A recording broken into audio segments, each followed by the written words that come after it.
Hey everyone, Sam Davidson here with MEA Worldwide, and I am at the premiere of Late Night, an amazing new film written, produced, and starring Mindy Kaling. It is going to be one of the best movies of the summer. You're not going to want to miss it, so stay tuned. Thank you. All right, How's it going? It's going fantastic. I love this movie. You and me both, Sam. This is a movie that you want to see in the theater, and then when it's on TNT, you're like, oh, I'm going to watch it again. Like, whether it's 2 hours, it's just started, or there's 10 minutes left, you want to just keep watching this movie. So you're usually, as far as Mindy Project is concerned, being a big support to Mindy. Here, you're kind of going against her. Was it fun to play a different kind of role in this type of story? Naturally, on the Mindy Project, we were friends, but in real life, we don't get along.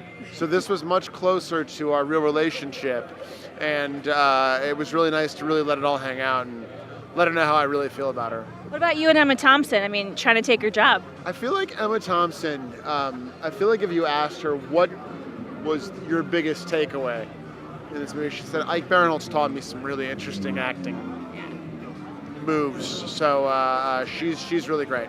How about pooping in shoes? That's a thing, right? It's sweeping the nation. Daniel Tennant's Pooping with Shoes just has its own 1 hour Netflix special, so suck on that. So you have a really, really fun part in this movie. Tell me how you got involved in it. Was it just audition? Did you know Mindy before this? I auditioned, yeah. I auditioned and I'm a big fan. I think I'd run into her before and yeah. And I read the script and I was like, I would be an extra in an Emma Thompson, Mindy Kaling movie, so. Yeah.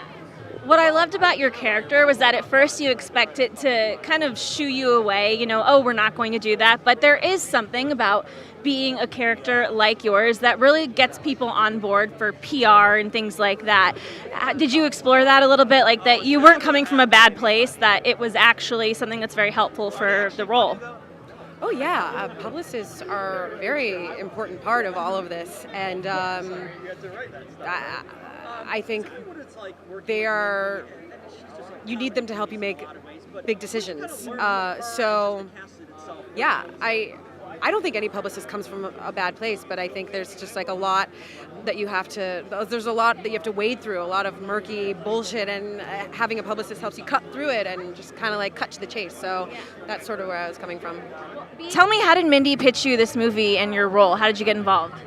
Well, that's a very flattering question. I was through the casting department. But no, I think that I've met Mindy before, and I think I would like to think that she thought I could bring a kind of comedy world authenticity to the role.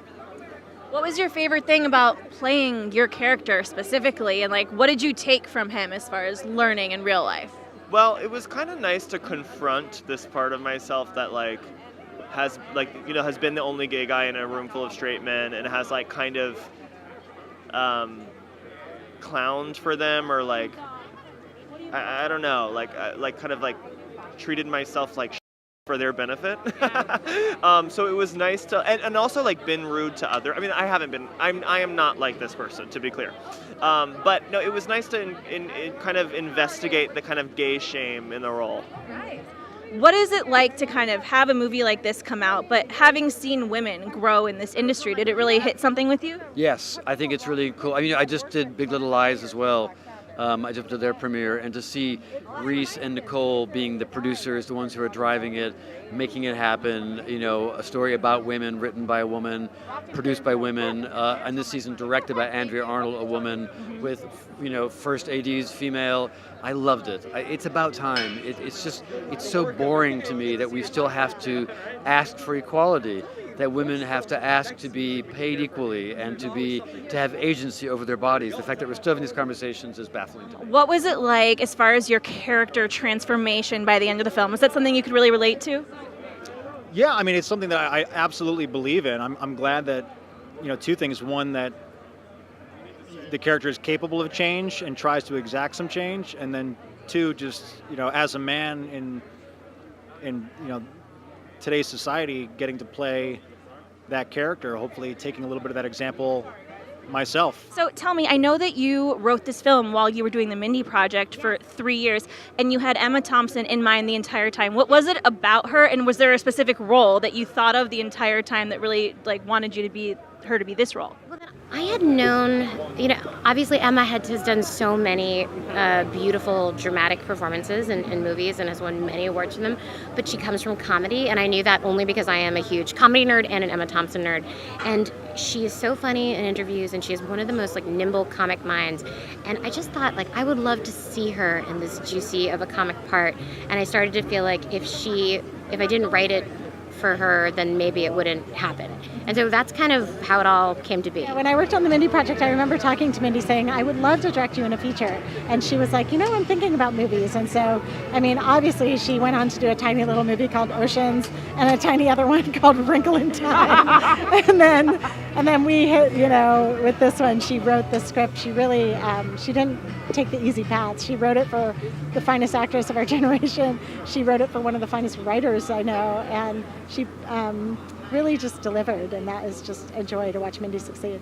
We have had a fantastic time here at the premiere of Late Night in Los Angeles, California. We hope that you guys have enjoyed these interviews. If you'd like to see more like them, please subscribe to our YouTube channel, download our app for free, or go to our website. We'll see you next time. Ollie, I need your pushiness and lack of boundaries. You love me. No, I didn't say that. No. Not in those words, but you... No, I didn't say it in any of those words. Watch me do